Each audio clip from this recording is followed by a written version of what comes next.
I created an AI podcast using Google Notebook LM. And for this one, we're using Alex Jones episodes on Joe Rogan. Episodes include his first appearance with Eddie Bravo. That's Joe Rogan Experience number 911.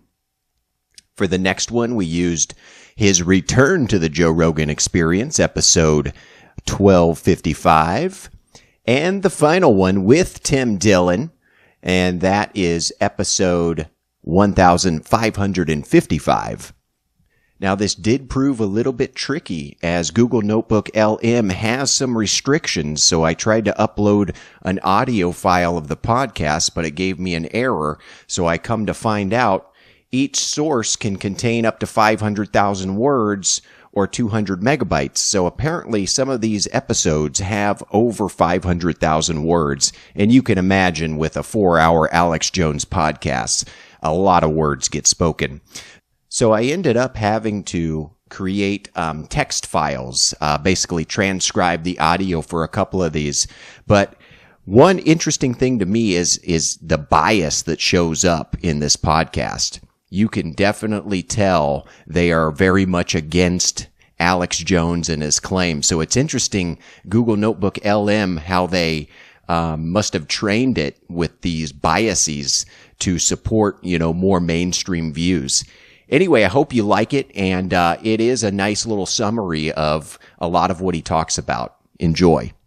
All right, we're diving deep into the world of Alex Jones today. Oh, boy, are we. Yeah, we've got 3 of his appearances on the Joe Rogan Experience. 3? Yeah, and that's a lot of Alex Jones. it is. It's a lot to unpack. It really is. He covers everything: climate change, COVID, secret societies. The global conspiracies. Yeah, you name it. So our mission today is to really try to understand his core beliefs, know?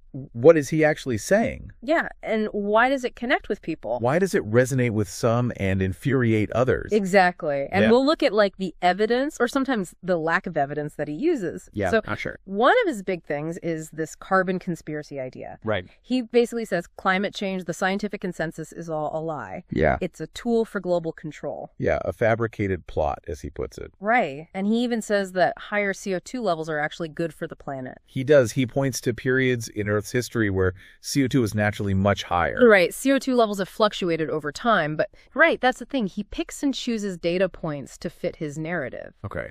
Yes, CO2 levels have fluctuated. Right. But he's downplaying the rate at which it's increasing now. Right. And largely due to human activity. Okay. And he really minimizes the potential consequences, which, most scientists agree are really serious. Yeah, he makes it sound like the environmentalists are working with corporations or something. Mm. Like they're all in cahoots to control us. It's all about control for him, these powerful entities pulling strings. Okay. That's a recurring theme. Yeah. He ties it to this idea of a new world order.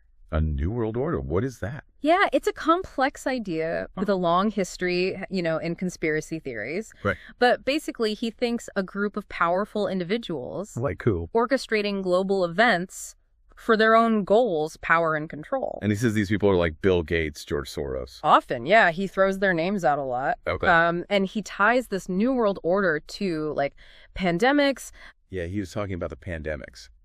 Economic collapse, even technology weaves them all together. Okay, so it's all these things that people are already kind of worried about. Exactly. He's playing to those fears, those anxieties. Okay, well, speaking of anxieties, what about Bohemian Grove? Oh, Bohemian Grove. He claims he actually infiltrated this place. Yeah, he says it's this playground for the powerful people. Where they're engaging in pagan rituals. Sinister power plays, all this stuff. Like what kind of stuff? Oh, he talks about witnessing an effigy of a child being burned. What? In front of this giant owl statue. Really? It's pretty wild. That's unsettling. Yeah, and that's part of his strategy, using this imagery to evoke fear. Okay, so whether or not any of this is true, it's definitely scary. Exactly. It plays on this fear that decisions are being made behind closed doors. And we have no idea. Right. And then he says that he's a victim of censorship by the deep state. Oh, yeah, the censorship claims. Yeah. And he says that they kicked him off social media. Deplatforming, yeah. Yeah, as proof that they're trying to silence people. It's a tricky one, right? Because there are legitimate concerns about big tech and what they control. Right. But on the other hand, Jones has a history of promoting, like, misinformation. Okay, so it's about, like, free speech, but also responsibility. Exactly. Finding that balance. Yeah, it's hard. It's a tough one for sure. Okay, so we've got this carbon conspiracy, New World Order, Bohemian Grove. Censorship by the deep state. Right. Anything else we need to know about his beliefs before we dive into specific examples?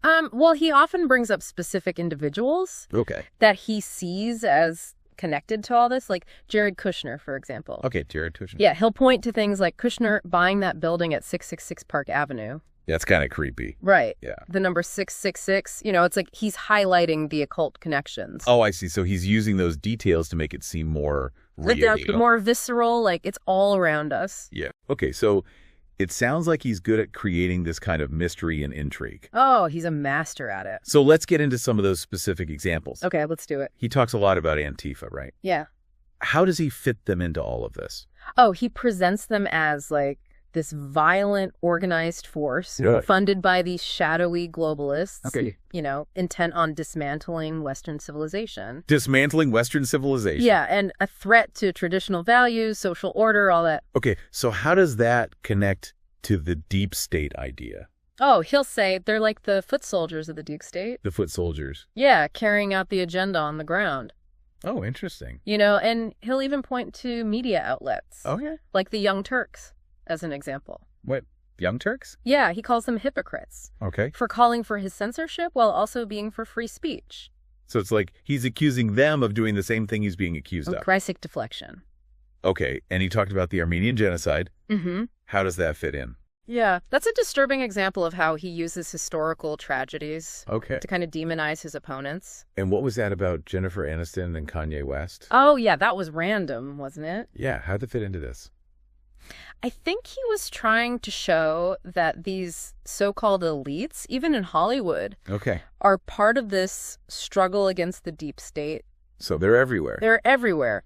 All right, well, let's talk about the 2020 election. Oh, boy. He had a lot to say about that. He did. He made a lot of predictions. Like what? He claimed that the Democrats were going to contest the results. If Trump won. Especially if Trump won. Really? He even predicted 79 days of hell after the election. 79 days of hell? What does that even mean? He was talking about the time between the vote and the inauguration. Okay. And he was painting this picture of, like, intense conflict, unrest, real chaos. Okay, and he brought up John Podesta.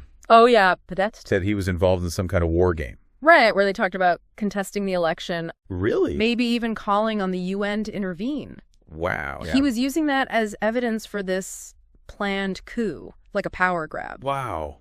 Okay, and of course, he said that this was all connected to censorship. Of course. He said big tech was working with the Democrats to silence opposition. Yeah, to block information that contradicted their narrative. So it's like he's saying the whole system is rigged. Exactly, that your voice doesn't matter, the outcome is already decided. And he brought up mail-in voting, said it was ripe for fraud. Right, fueling that distrust of the whole electoral process. Okay, so we've covered a lot, but it feels like we're just getting started with Alex Jones. Oh, we're just scratching the surface. Let's take a break and then we'll come back and dive deeper into his other theories. Like COVID-19. And aliens. Oh, yeah, it gets wild. Stay tuned. It's interesting how he brings COVID into all this. Yeah, he really does. Like, he says the Democrats are purposely keeping places locked down. Like California. Yeah, especially California, to, like, hurt the economy. And make Trump look bad. Exactly. Sabotage his reelection. He really thinks they're doing this on purpose. Oh, yeah. He's convinced it's all political. And he says China is benefiting from this. Mm-hmm.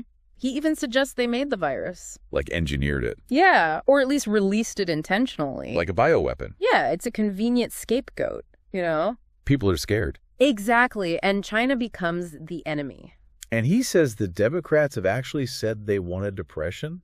He does. To make Trump look bad. He brings up Gretchen Witmer, the Michigan governor. Oh, yeah, what about her? Her comment about lockdowns not ending until Trump's gone. Oh, right, he used that as proof. Yeah, that the pandemic was political. But wasn't she just talking about needing a national strategy? Right, that's the context he leaves out. And then he brings up that kidnapping plot against Whitmer. Oh, yeah, the foiled plot. But he makes it sound like some FBI scheme. To make Trump supporters look bad. He even joked that most Michiganders agreed with the kidnapping. It's really disturbing how he trivializes that. Yeah, it's a serious crime. It's not a joke. And he brings up the Great Reset again. Of course, he ties everything back to that. Says they're using the pandemic to push their agenda. Global governance, less freedom for individuals. He talks about the Rockefeller Foundation report. Oh, yeah, the 2010 one. The one that talked about pandemics. He says it predicted the pandemic and how they'd use it for control. But wasn't that just, like, planning for a possible pandemic? Right. Common sense preparation. He twists it into something sinister. He's good at that. So he thinks they're using fear of the virus to control us. To implement these measures, get us used to authoritarian rule. He paints a pretty scary picture of the future. Yeah. No freedom, total control by the elite. And he talks about compact cities. Oh, yeah.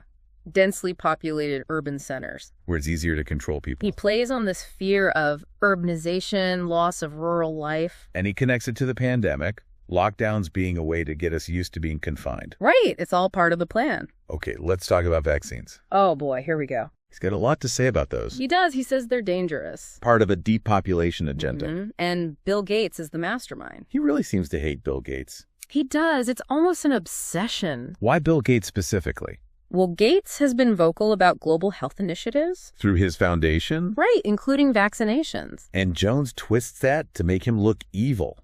Like he's trying to harm people. He mentions a polio outbreak in Sudan linked to an oral vaccine. Ah, yes, another example of cherry picking. Right? There was an outbreak. But it was caused by a rare strain that mutated. And most of the science says vaccines are safe and effective. Exactly. They've eradicated diseases like polio. But he's especially worried about mRNA vaccines. Yeah. He says they're dangerous, can be used for mind control. Mind control. Yeah, that old conspiracy theory. He throws out all these stats about mRNA trials, tons of side effects. But rarely cites any credible sources. And he said Bill Gates was grilled by CBS about vaccine dangers. Again, no evidence that ever happened. It's like he's making stuff up. Or at least presenting it in a very misleading way. To make it seem like the mainstream media is validating his claims. Exactly, to create that illusion of credibility. Okay, so we've got COVID, vaccines, and Bill Gates. All part of the grand conspiracy. But he gets even weirder, right? What about aliens? Oh, yeah, we can't forget the aliens. He goes from politics to, like, science fiction. He really does. It's a whole other level of conspiracy. So he thinks the government is hiding evidence of aliens. Yeah, he says he's seen proof, advanced technology. Like those Tic Tac UFOs. Yeah, things we can't explain. He talks about ancient civilizations, secret societies, Nazis. It's all connected, a grand narrative of hidden truth. Even the Nazis were in contact with aliens. According to Jones, yes. He says NASA is actually a front for a breakaway German government. It's wild, right? Blending fact and fiction. He's very good at blurring those lines. So how do the aliens fit into the deep state and New World Order? Well, he says those in power are not only hiding the truth, but they might be working with the aliens. It's the next level. We're not alone, and they're in cahoots. To control the world. Exactly. It's a pretty terrifying thought. And what about this adrenochrome stuff? Oh, that's a dark one. He says the elite are harvesting it from children. For its rejuvenating properties. Rejuvenating properties. Yeah, it's completely unfounded, but it persists online. It's a really disturbing claim. It is, playing into those fears of satanic cults. He showed a video on Rogan's show, Google searches for adrenochrome. To prove that people are interested in it. And that the truth is being suppressed. It's classic confirmation bias. Looking for things that confirm his beliefs. Whether they're true or not. He also brings up Jimmy Savile. The British entertainer. Who was accused of abuse. Right, after he died. Jones says he was part of a pedophile network. And that he harvested adrenochrome from his victims. That's just horrific. It is, but he uses it to support his narrative of elite corruption. And he says the media is covering it all up. Of course, further eroding trust in mainstream sources. So he's the only one telling the truth. According to him, yes. He even implies that Rogan knows all this, but is afraid to say it. Trying to pressure Rogan, use his platform. He even calls Rogan obsessed with demons. To suggest Rogan is aware of these hidden truths. Then he talks about his own struggles, the attacks he faces. To make himself seem relatable, a victim. He says he has nightmares about the things he's researching. Adding a sense of urgency, danger. Yeah, like it's really getting to him. Yeah, like he's paying a personal price for this knowledge. And he says he was hesitant to become a truth teller. But it's his destiny. The reluctant hero. Fighting against evil. He says the globalists have made him stronger by attacking him. He's unstoppable, can't be silenced. And he brings up censorship again, Says the web is too centralized. A few companies controlling the flow of information. He's got a point there. To an extent, yeah. But he's often exaggerating. Right, taking it to the extreme. He says they delisted his shows from iTunes. Lost him millions of subscribers. To show he's being targeted. For speaking truth to power. He's playing on those anxieties about big tech. And he tells his listeners to go to InfoWars and NewsWars. His own websites. To get the real information. To avoid censorship. It's like his own little echo chamber. Where his claims are constantly reinforced. Okay, so back to the deep state. Right, always back to the deep state. He says they're trying to undermine Trump. Using all sorts of tactics. Like what? Fake news, witch hunts, impeachment. To discredit him, sabotage him. Make him look bad, get him out of office. And he connects this to the globalist agenda. Of course, undermining American sovereignty. For a one-world government. It's a very appealing message to some people. Those who feel like they're losing their country. Yeah, those who are afraid of change. He even claims they're planning to assassinate Trump. That's a dangerous claim. It is very reckless. To incite fear and anger. He brings up Jeffrey Epstein. The sex offender. Who was found dead in his cell. Jum says he was murdered by the deep state. To silence him. To protect their secrets. He says Epstein was part of a pedophile network. With powerful people, politicians, celebrities. And that the truth is being suppressed. The justice system is rigged. He goes back to censorship. Big tech working with the deep state. To silence dissenting voices. They're using algorithms, AI systems to control information. Spying on us, collecting data. He's playing on those privacy fears. That our online activity is being tracked. So he tells people to use alternative platforms. Like his own websites. To avoid censorship. To stay safe from the deep state. It's like he's building his own little world. Where his followers can feel protected. Right, back to the deep state's tactics. Right, always back to the deep state. What are they doing to control us? Propaganda, psychological warfare. Even mind control. Subliminal messages and advertising. To program our thoughts. We just do what they want. He talks about the education system. Indoctrinating children. Turning them into slaves. Unquestioning of authority. He says to homeschool your kids. Or send them to private schools. That share his values. It's about creating a separate reality. Away from the corrupting influences. Of the outside world. Okay, back to the globalist agenda. Right. Always back to that. Destroying national sovereignty. For a one-world government. Using the UN, the World Economic Forum. They're the villains in his story. He says they'll merge all currencies. A single global currency. Which they'll control. We'll have no power. So resist the agenda, support nationalism. Reject globalism. It's a divisive message. But it appeals to those who feel left behind. He brings up 9/11 again. Oh boy, here we go. The government was either complicit or allowed it to happen. To justify the wars. He says there's evidence of controlled demolitions. Ignoring all the evidence to the contrary. Building 7 proves it. That's a debunked conspiracy theory. He connects it to the globalist agenda. Of course it's all connected. 9/11 was orchestrated by the elite. To further their goals. He even says they're planning another attack. To justify more crackdowns on freedom. So be vigilant, prepare for the worst. Resist the deep state.